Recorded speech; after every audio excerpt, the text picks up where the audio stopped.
suis le directeur fondateur de l'association volontaire internationale pour la vie associative et sociale Les Fermiers du Monde, spécialement ou bien en acronyme Vivas FM. Je suis également l'initiateur du camp Climat Jeune Afrique et représentant national de l'OING ASEF International. Le camp Climat Jeune Afrique, d'abord c'est initié juste pour accompagner le chef de l'État dans sa politique, un citoyen, un arbre, et que d'ici 2030, on puisse mettre sur terre 1 milliard d'arbres. Et donc, pour y parvenir, il faut réunir les jeunes, surtout les faire comprendre l'urgence climatique, les former, les outiller, pour que à leur départ dans leur contrée, qu'ils puissent aussi réunir d'autres jeunes, étant leaders, pour pouvoir faire le nécessaire. Le nécessaire là dont je voudrais parler, c'est le reboisement. Comment faire pour atténuer ou bien adapter les populations aux risques que nous courons tous dans ce monde. Et donc, cela sous-entend, nous avons besoin d'être ensemble pour faire face à ce fléau qui nous guette tous. Donc, c'est le pourquoi nous avons initié le camp Jeune Afrique, qui réunit chaque année plus de 100 jeunes de plus de 10 pays d'Afrique francophone pour les initier, les former surtout, pour qu'au retour, ils puissent faire le nécessaire. Aujourd'hui, tout le monde sait qu'il y a quelque chose qui se passe, même si tu n'es pas au courant. Tu vois le changement, le réchauffement climatique, on sait tous qu'il y a quelque chose. Même dans les coins les plus reculés, on sent qu'il y a quelque chose. Donc c'est à nous maintenant d'apporter la bonne nouvelle de l'urgence climatique.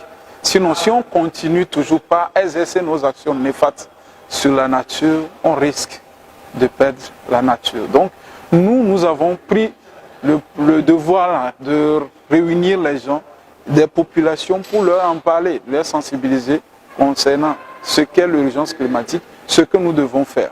Et pour ça, des formations comme la fabrication de biocharbon, pour diminuer un peu, réduire l'abattage anarchique des arbres. Nous l'instaurons, nous formons les jeunes là-dessus. La transformation des sachets plastiques en pavés, et la réalisation des foyers améliorés pour réduire aussi l'utilisation des bois, des fagots de bois, ou bien les bois de chauffe dans les villages. Nous faisons tout ça, la désensibilisation, pour que les villages aussi, ou bien les populations en bénéficient, en même temps que les jeunes leaders là, qui peuvent être aussi les porteurs de ce message dans leur contrée. Pour l'édition 1, nous étions dans la préfecture de Vaud, et spécialement dans la commune Vaud 3. Et je remercie de passage monsieur le préfet de Vaud, monsieur le maire, qui ont permis à ce que la première édition a pu voir le jour. Et c'était avec l'enthousiasme qu'on a reçu plus de 100 jeunes de 8 pays d'Afrique qui sont arrivés pour la première édition. La deuxième édition a commencé dans la préfecture de Vaud et a pris fin dans la préfecture de Cloto, spécialement à Cloto 1. Et on a réuni plus de 130 personnes et des jeunes qui sont arrivés un peu partout. Il y a les anglophones aussi qui sont arrivés pour le camp Climat. Donc, c'est une initiative qui prend de l'ampleur aujourd'hui et nous remercions les partenaires qui nous aident, surtout PNUD, qui nous a appuyés en matière de logistique, des jeunes plans, de la restauration. Et vraiment, nous tenons à remercier ces gens-là, la fière des ODD, ONG, et ASEF International, la plateforme Cokeo, qui nous ont tous aidés à pouvoir réaliser cette deuxième édition. Aujourd'hui, nous sommes en phase de la troisième édition, qui aura lieu de Vaud à Kara, dans la préfecture de Kosa.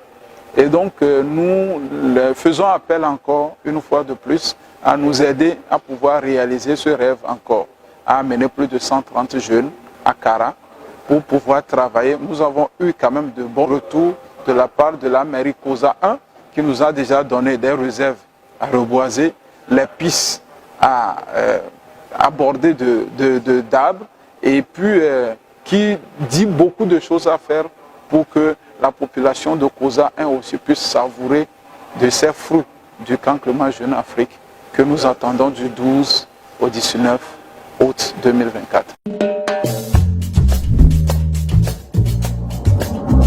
Spécialement pour cette troisième édition, nous aurons toujours à faire la fabrication des biocharbons, montrer aux jeunes, parce que ce ne sont pas les mêmes jeunes qui participent. Et nous aurons aussi à montrer comment fabriquer les pavés à partir des sachets plastiques et des pneus usés, des pneus de voitures usés.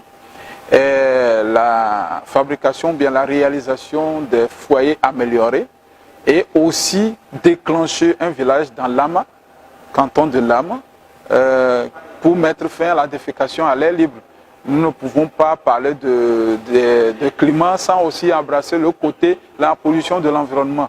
Donc la défécation à l'air libre apporte beaucoup de choses à l'environnement du côté négatif. D'abord la prolifération des maladies contagieuses et aussi le taux de pollution dégradant de l'environnement. Donc il faut quand même arriver à dire non à ces pratiques-là. Donc nous avons déjà ciblé le village. Donc nous irons avec les 130 participants pour leur montrer comment aussi on déclenche un village en matière d'ATPC, assainissement total piloté par la communauté, et en même temps commencer par réaliser des latrines traditionnelles réalisables à partir de 0 francs à ces populations pour que ces jeunes leaders-là puissent s'approprier aussi de ces outils et pour développer dans leur contrée une fois retournés. Aujourd'hui, nous n'avons pas le choix, soit on le fait pour notre survie et la survie de la génération future, soit on laisse et on perd tout. Donc j'en fais appel, il y a les inscriptions en ligne, donc ils n'ont qu'à contacter les pages de Vivas FM, association, et un peu partout, ils n'ont qu'à écrire sur 99 99 16 76, et là on leur donne le nécessaire pour pouvoir comprendre le bien fondé du camp, comment faire pour y participer, et ensemble je pense qu'on peut aller loin dans cette lutte.